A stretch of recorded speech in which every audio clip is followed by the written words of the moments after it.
The wind bit into my skin as we ventured into the unforgiving wilderness, the Northwoods sprawling around us like a desolate kingdom of ice and shadows. Our small group sought an escape from the chaos of urban life, a retreat into the heart of nature's embrace. Little did we know, that embrace could turn into a cold, unrelenting grip. Among us was Mike, an experienced outdoorsman with a penchant for sharing tales that danced on the edge of folklore. As we huddled around the campfire on the first night, he spoke of the Wendigo, an ancient entity born of winter's cruel hunger, a creature that stalked the woods with an insatiable appetite. His words were tinged with a hint of dread, but we dismissed them as the embellishments of a seasoned storyteller. The fire crackled, casting long shadows that seemed to dance with the wind's whispers. That night, I lay in my tent, the haunting echoes of Micah's tale lingering in the icy air. As the days passed, the forest revealed its secrets.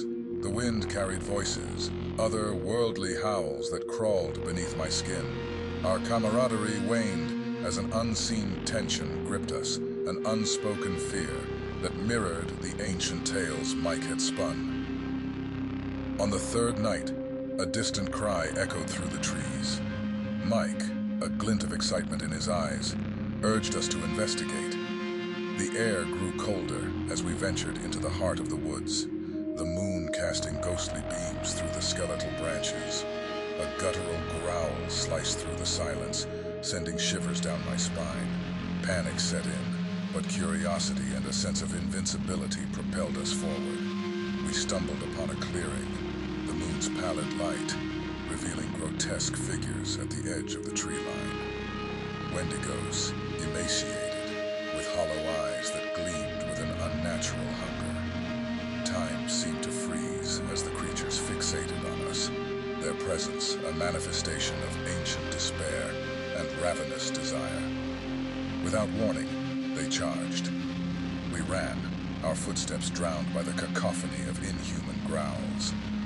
The forest became a nightmarish labyrinth, shadows morphing into grotesque shapes that clawed at the edges of my sanity. We reached a clearing, the moon unveiling the grim reality. We were surrounded. The Wendigos circled, their gaunt frames illuminated by the eerie glow. Panic gave way to despair as we realized the true nature of our pursuers. With a frenzied hunger, the Wendigos lunged. Claws tore through the frigid air, and the forest echoed with the desperate cries of my friends. I sprinted, fueled by a primal instinct to survive. The shadows seemed to writhe, mocking my futile attempts to escape. Hours passed, and exhaustion set in.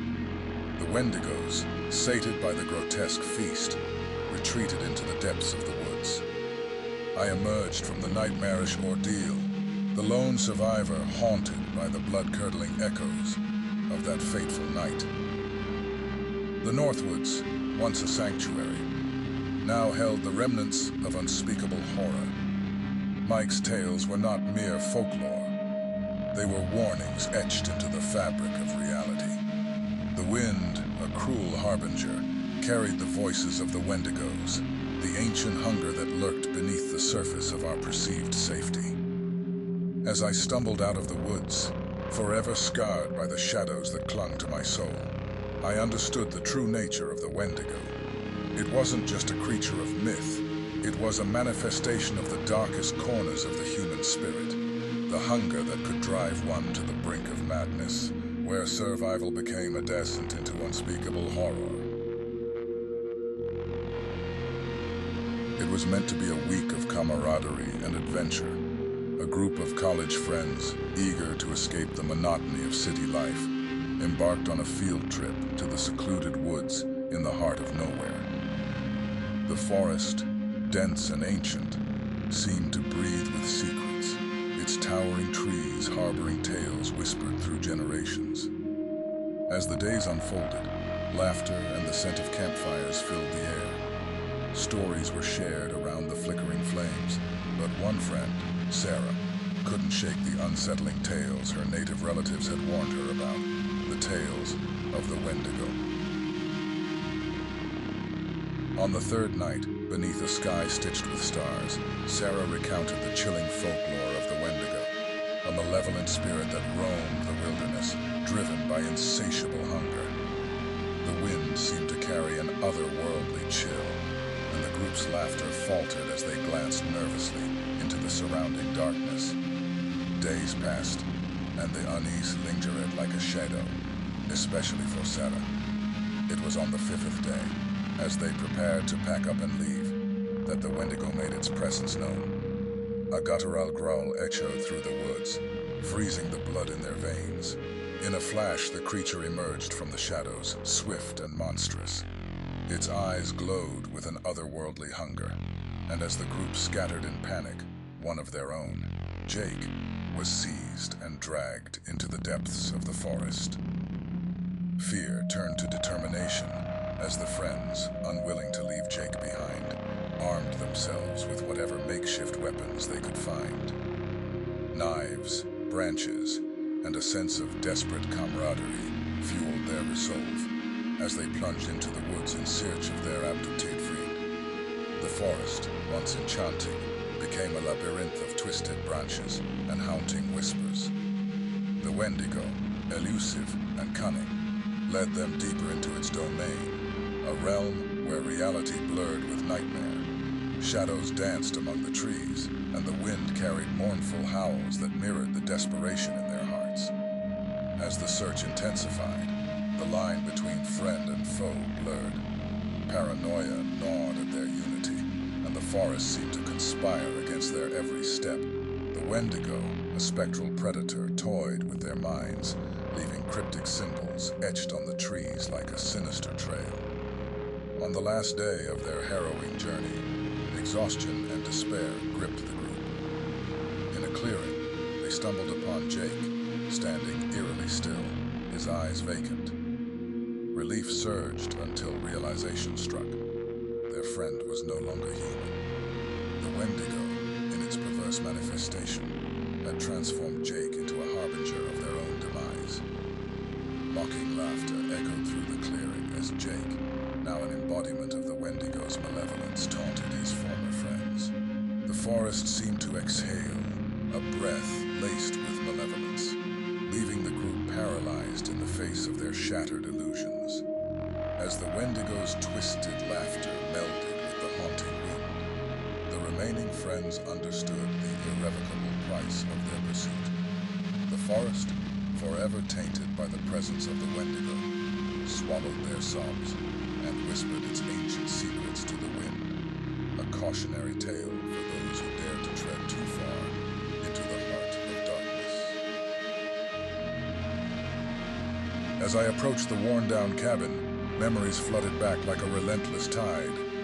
It had been over a decade since I last saw my longtime comrade, Jack, the one man who shared the horrors of war and the unspoken nightmares that clung to us like shadows. The creaking door swung open, revealing a face etched with the passage of time, but still bearing the weight of unspeakable memories. "Jack," I greeted, the words hanging in the air like a heavy fog. "John," he replied, a mix of surprise and recognition in his tired eyes. We exchanged few words, our shared history woven into the silence that lingered between us. Jack gestured for me to sit, and as we settled into the dimly lit cabin, the crackling fire casting eerie shadows on the walls, I felt the unspoken understanding that only those who had faced the horrors of war could share. It wasn't long before the conversation turned to our time in the service, the camaraderie, the laughter, and the shared sacrifices. Yet beneath the surface of our reminiscing, there lurked a tale that had never fully escaped the confines of our memories, the encounter with the Wendigo. As I broached the subject, Jack's eyes flickered, with a mix of dread and a desire to unburden his soul. He spoke of a night that haunted him, one we had long suppressed in the recesses of our minds. "It was during a routine patrol," he began. the fire's glow casting flickering shadows on his weathered face. We stumbled upon something in the woods, something that wasn't right.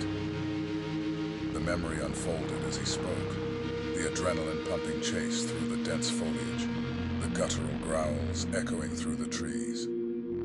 The Wendigo, a creature of nightmare, lured us into a clearing where twisted figures stood in the moonlight, their eyes gleaming with hunger. We thought it was a cult, but those were no people, Jack continued, his voice a low murmur. Wendigos, hungry and twisted. We barely escaped that night, but we carried the weight of the encounter with us. As the story unfolded, the cabin seemed to exhale the cold breath of the woods. Jack spoke of the horrors that followed. The night when the Wendigos attacked our camping base, their hunger for flesh unleashed in a savage onslaught. The memories were etched on his face, the lines deepening with the weight of the unspeakable. They tore through our comrades like vengeful spirits, he whispered, the words hanging heavy in the air. The cries, the blood, it was a massacre. I can still hear it, John, haunting my every dream. The fire's flickering dance cast shadows on the cabin walls, mimicking the lingering darkness that clung to our shared past. Jack's eyes met mine, a silent plea for understanding and absolution. As the night wore on, the echoes of the Wendigo's howls seemed to resonate in the silent gaps between our words.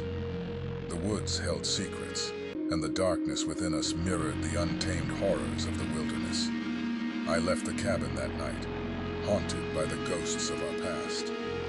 The chill in the air mirrored the icy grip of memories that refused to be buried. The Wendigo, a spectral reminder of our shared torment, lurked in the shadows, its presence an eternal whisper that reverberated through the haunted recesses of our souls.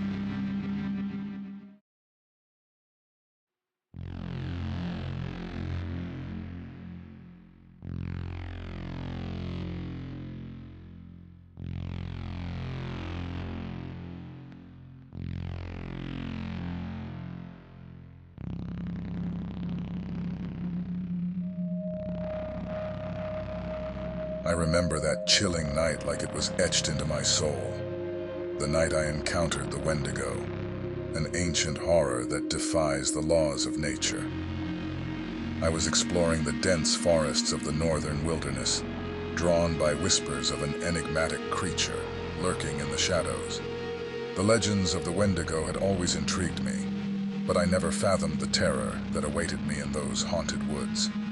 As darkness descended, the air grew thick with an unnatural silence, a foreboding omen that sent shivers down my spine. I pressed forward, driven by an insatiable curiosity, tinged with a tinge of apprehension. The wind carried whispers, haunting murmurs that seemed to echo from the very heart of the forest. A primal fear gripped me, warning me to turn back, but an inexplicable pull urged me deeper into the unknown. And then, I saw it. A figure emerging from the dense foliage, a twisted and grotesque silhouette that froze my blood. Its eyes, hollow and glinting with an otherworldly hunger, locked onto mine, sending a jolt of primal terror through my veins. The Wendigo stood tall, its emaciated form swathed in shadows, its movements unnatural and jerky. Its presence exuded a malevolence that I could feel deep in my bones, a dark force that defied all reason. A paralyzing fear rooted me to the spot as the Wendigo advanced, its unearthly howls rending the night. I felt the ancient evil reach into the depths of my soul, probing my darkest fears and desires. The encounter was brief, but it seared into my consciousness, a brush with an entity that existed beyond the realms of human comprehension. Its haunting cries haunted my dreams, a chilling reminder of the darkness that lurked beyond the safety of civilization. I emerged from those woods, forever changed.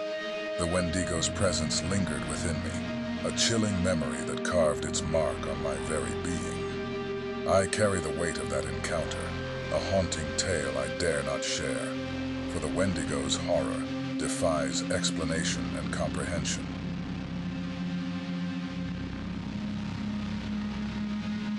I've carried this burden for far too long, and it's time you know the chilling truth about my father's demise, a tale that has haunted my every waking moment and stained our family with an unspeakable tragedy.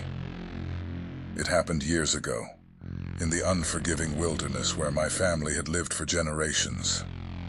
My father was a resilient man, weathered by the elements, but his spirit remained unyielding. He imparted his wisdom and love for the land upon me, but he also carried a secret burden, the terror of encountering a Wendigo. One relentless winter, when the snow blanketed the woods and the biting frost seeped into our bones, my father set out into the icy embrace of the forest. He was on a hunting expedition to secure food for our family, armed with courage and a rifle slung over his shoulder. As the night darkened, an ominous silence settled over our cabin. Hours passed, and my mother and I anxiously awaited my father's return. But the frigid air carried whispers of an ancient malevolence, and dread clawed at our hearts. At the break of dawn, we ventured into the wilderness, seeking any trace of my father's whereabouts. Instead, we stumbled upon a scene that haunts me to this day. Blood-soaked snow, scattered belongings, and eerie markings etched upon the trees. The signs were unmistakable. A vicious struggle had taken place, a battle against a force beyond comprehension. Claw marks marred the bark, a sinister signature left by the Wendigo, an ancient evil that had claimed my father as its victim. I couldn't bring myself to tell you, to burden you with the horrifying truth of how my father fell prey to an insatiable monster. The terror of that night, the loss that tore through our family's heart, it was a wound too deep to bear alone. The memory of his valiant fight against the Wendigo, the desperate struggle to protect our family, it haunts my dreams and shadows my every step. His absence is a void that can never be filled, a stark reminder of the darkness that lurks beyond the safety of our home. I've carried this weight in silence, shielding you from the chilling reality of the Wendigo's terror. But now, you must know the truth, for it's a cautionary tale that echoes through our bloodline. A story of a man who faced a nightmare beyond human comprehension, a tale etched in the very fabric of our family's history.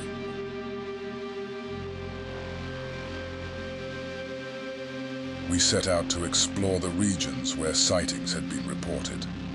Our journey began with excitement, tracing the trails of old stories, interviewing locals, and collecting tales of encounters. The thrill of the hunt consumed us, pushing us deeper into the heart of the wilderness, seeking the elusive creature that lurked in the shadows.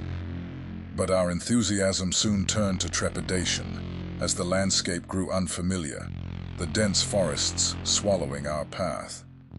We underestimated the vastness of the untamed lands, and our navigational skills faltered in the face of the wilderness's might. Days blurred into nights as we trudged through the unforgiving terrain, the haunting echoes of the Wendigo stories haunting our every step. The air grew thick with a palpable sense of dread, and whispers of warning seemed to rustle through the trees. It was then that one among us, Alex, began to exhibit strange behavior, withdrawn, with a distant look in his eyes. He spoke of a ravenous hunger gnawing at his insides, a craving he couldn't satiate. At first, we attributed it to the stress of the journey, but as the days wore on, Alex's condition worsened. His once amiable demeanor gave way to a volatile and erratic nature. He grew increasingly paranoid, accusing us of plotting against him, his eyes reflecting an unsettling darkness. One night, as we huddled together in our makeshift camp, a blood-curdling scream shattered the silence. Rushing to investigate, we found Alex covered in blood, his eyes wild with an insatiable frenzy. Horror washed over us as we realized what had transpired. He had attacked one of our friends, driven by an uncontrollable urge to consume human flesh. Desperation and fear gripped us as we tried to contain Alex, but he fought like a deranged beast, his inhuman strength overpowering us. With a sinking realization, we understood the terrifying truth.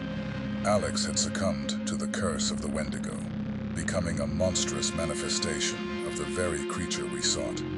Haunted by the knowledge that our friend was lost to a primal, cannibalistic hunger, we fled into the wilderness, pursued by the transformed Alex. Each night, his haunting cries echoed through the trees, a chilling reminder of the darkness that had enveloped our once innocent expedition. As we wandered deeper into the heart of the unknown, the line between hunter and prey blurred. Our group dwindled, consumed by fear and despair, until I found myself alone, tormented by the horrifying transformation of my friend and the realization that the curse of the Wendigo had claimed us all, turning our quest for truth into a descent into unspeakable horror.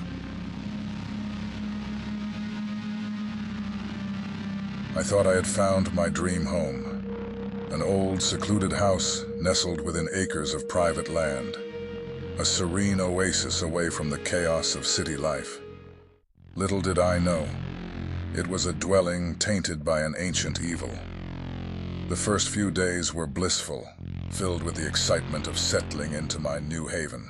But as the nights crept in, so did an unsettling presence that lingered within the house's walls. It started subtly, a rustling in the dead of night, a faint tapping on the windows. I brushed it off as the quirks of an old house, remnants of settling in. However, as days turned into weeks, the strange occurrences escalated. Shadows danced in the corners of my vision, and an inexplicable chill permeated the air, regardless of the roaring fireplace. One fateful night, as the moon cast an eerie glow through the windows, I heard it, a mournful, haunting wail that seemed to echo from the depths of the forest surrounding my property. My blood ran cold as the unsettling sound grew louder, closer. I ventured outside, my heart pounding with a mixture of dread and curiosity. In the pale moonlight, I saw it, a figure, tall and hunched, with elongated limbs and a visage that struck terror into my soul. The Wendigo. Its eyes, glinting with an otherworldly hunger, met mine, freezing me in place. I could feel its ancient malevolence seeping into my bones, an unfathomable darkness that I couldn't comprehend. I stumbled back into my house, desperately trying to rationalize the encounter as a trick of the mind.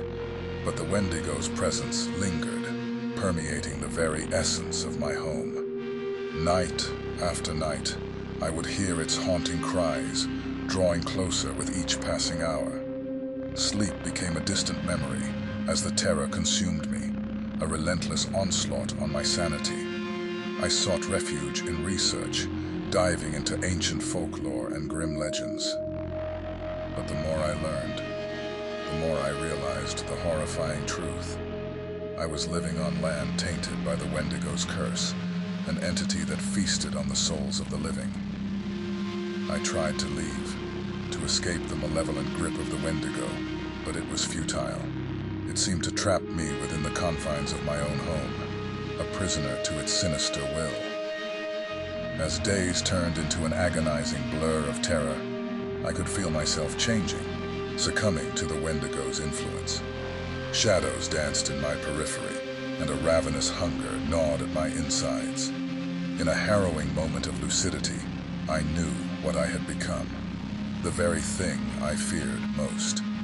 The curse of the Wendigo had claimed me, twisting my humanity into a monstrous form, destined to haunt the same land that had ensnared me. Now, I roam these woods, a wretched creature tormented by an insatiable hunger, forever trapped in the cursed cycle of the Wendigo's domain. The haunting cries that once terrified me now emanate from my own twisted form, a reminder of the irreversible horror that has consumed my existence.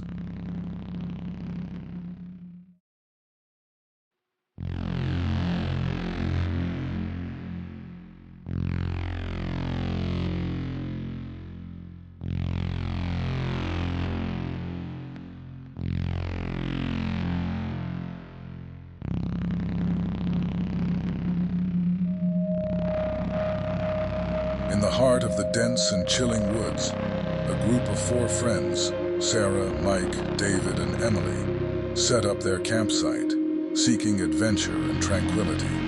They were avid outdoors enthusiasts, lured by the whispers of nature's secrets and the adrenaline of the wild. Little did they know that their escapade would soon turn into a terrifying struggle for survival.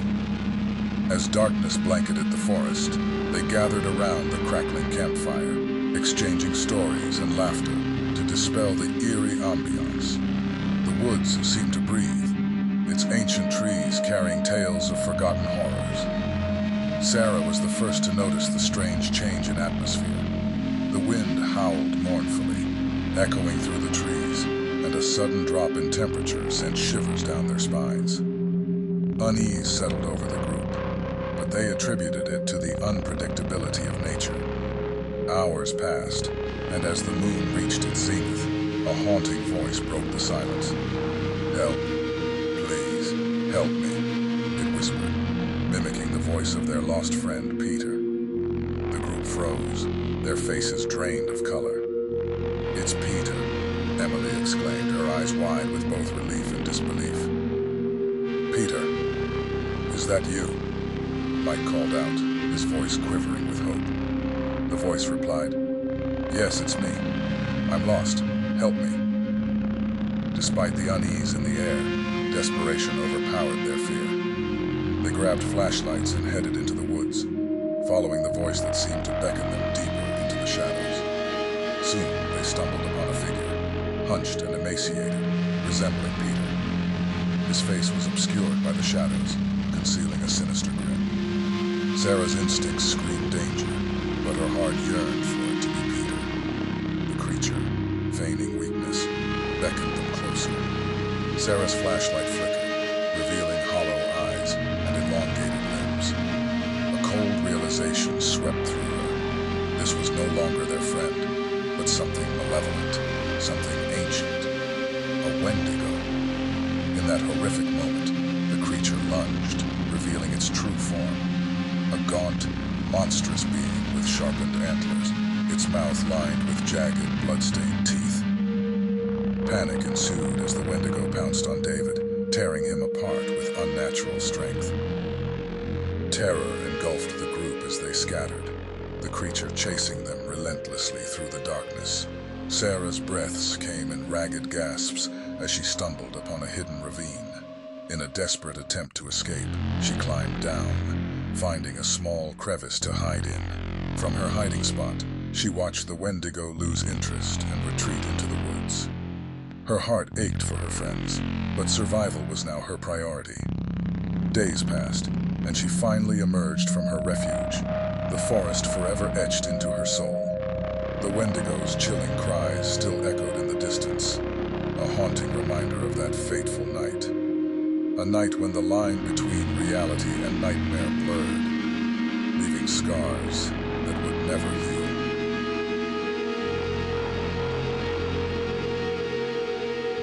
High atop a desolate mountain, isolated from civilization, lived an old man named Ezekiel. He was confined to a wheelchair, bound by both time and aching bones. His cabin, weathered and worn, stood as a stoic sentinel against the harsh elements of the unforgiving wilderness. One moonless night, the wind howled like a mournful specter, carrying a whisper of terror.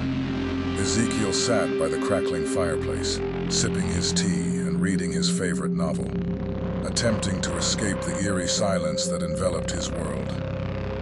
But the stillness was shattered by an unsettling noise. Strange, guttural growls and desperate shrieks pierced the air. Fear gripped Ezekiel's heart as he wheeled himself to the window, peering into the darkness. Through the inky abyss, he saw the flicker of a distant fading lantern and heard the crunching of leaves as if something monstrous approached. Unable to turn away from the unfolding horror, Ezekiel witnessed a nightmarish scene. His neighbors, the Smithsons, were being attacked by a creature, a Wendigo. The creature was a grotesque fusion of bone and sinew, its eyes glowing with an insatiable hunger. It lunged at the Smithsons, its claws tearing through flesh as the family fought valiantly to defend themselves. Their cries for help echoed through the mountains, a chilling symphony of despair.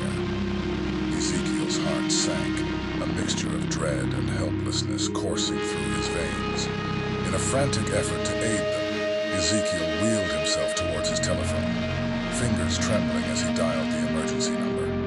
The operator, flooded with panic and horror, assured him that help was on the way. But deep down, Ezekiel knew it might be too late. As he gazed out the window once more, the Wendigo had vanished, leaving behind a macabre tableau of blood-soaked snow and torn flesh. The Smithsons were gone, their once vibrant lives extinguished in a cruel twist of fate. Days turned into weeks, and the mountain remained haunted by the Wendigo's malevolent presence. Ezekiel couldn't escape the guilt that gnawed at his conscience. He believed he could have done more to save the Smithsons. He resolved to warn others about the horrors that lurked in the mountains, to prevent more lives from falling prey to the Wendigo's insatiable hunger.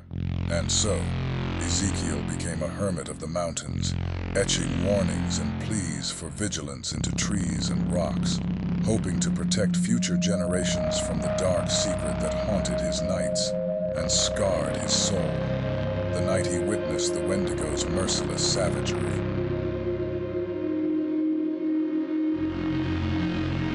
Deep in the heartland, on a remote ranch nestled between rolling hills, lived a father, John, and his son, Tommy. Their ranch was a peaceful haven, a slice of heaven, until an insidious evil descended upon their land. Their once thriving livestock began to perish mysteriously. The cattle were found mutilated, their bodies drained of life, fear etched in their eyes. John and Tommy, devastated and desperate for answers, resolved to uncover the truth and save their ranch.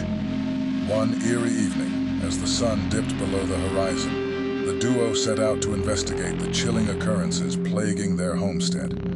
Armed with rifles and lanterns, they ventured into the darkening woods, guided by the haunting glow of a blood-red moon. Crackling twigs and rustling leaves signaled an unnatural presence in the forest. The air grew thick with an otherworldly silence, as if nature itself held its breath, wary of what lurked within its depths. Suddenly, a majestic deer emerged from the shadows, its eyes reflecting an unnatural, malevolent gleam. Unnerved but unaware of the true danger, John and Tommy lowered their rifles, drawn to the deer's beauty. The creature was enchanting, its movements graceful, and they hesitated to consider it a threat. As they approached cautiously, the deer's appearance seemed to distort, its once beautiful form twisted and contorted, revealing a monstrous, skeletal creature with hollow eyes, towering antlers, and gnarled limbs. The Wendigo. Realization struck them, but it was too late. The Wendigo lunged, its claws slashing through the air. The battle for their lives had begun.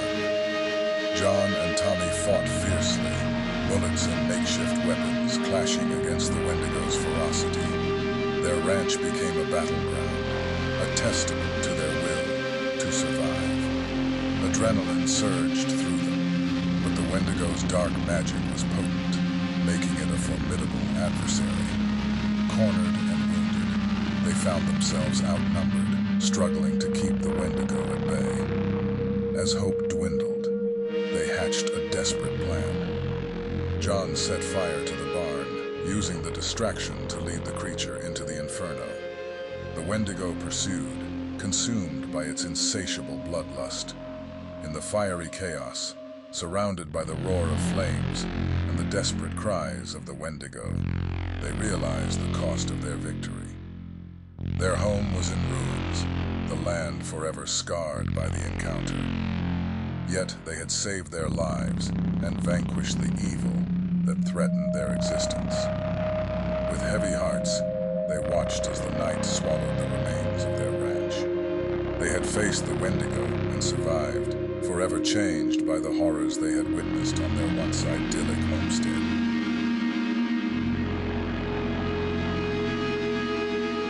as the sun dipped below the horizon, casting long, eerie shadows across the dense forest.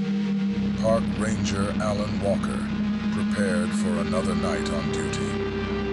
The whispers of the trees seemed to echo the fears buried deep within his soul, fears he was reluctant to confront. Lately, his nights were tormented by gruesome nightmares, visions of him transforming into a Wendigo. In his dreams, he would wander the forest, feeling an insatiable hunger gnawing at his insides. He would awaken with a cold sweat, haunted by the vivid images of his body contorting into a monstrous creature, antlers sprouting from his skull, and insatiable bloodlust in his eyes. Each passing day, the line between reality and the horrors of his dreams blurred. He began to notice subtle changes in his appearance. His fingernails grew sharper, resembling claws. His senses heightened, picking up scents and sounds previously imperceptible to him. He attributed these changes to fatigue and stress, hoping they would dissipate with time. One moonlit night, as he patrolled the forest, he heard a distant cry, an unnerving, haunting sound. Following the echoes, he stumbled upon a gruesome scene. A group of campers, their faces etched in terror, lay mangled and lifeless. Fear gripped his heart as he noticed the ghastly tracks surrounding the bodies, tracks unmistakably belonging to a Wendigo. Dread consumed him. The nightmares and his physical changes were too real to ignore. He rushed back to his cabin, locking himself in, desperately trying to comprehend the darkness that seemed to be taking over. Days turned into nights, and Alan's reflection in the mirror horrified him. His eyes had taken on a predatory glint, his skin pale and veined. The antlers he had seen in his nightmares were beginning to protrude from his forehead, and the gnawing hunger in his gut was becoming harder to ignore. Haunted by the realization that his nightmares might be a terrifying prophecy, Alan knew he had to act. He researched ancient lore, seeking a way to break the curse that seemed to bind him. His only hope lay in the legends of a hermit who had once encountered the Wendigo and survived. Deep in the heart of the forest, Alan faced the hermit. The old man spoke of a sacrificial ritual, a way to appease the vengeful spirits and free Alan from the Wendigo's curse. The ritual was brutal and unforgiving, but Alan had no choice. As the moon hung low in the sky, the ritual commenced. Alan recited the incantations, feeling the weight of the curse lift from his soul. His body contorted, racked with pain and fear, but he endured. When it was over, Alan stood weak but human, the forest around him silent, as if acknowledging his sacrifice. The nightmares ceased, and Alan was forever scarred by the horrors he had faced. He knew he had narrowly escaped a fate worse than death. The forest had claimed many victims, and he vowed to protect others from the curse that lurked within its shadows. But the memories of that dark time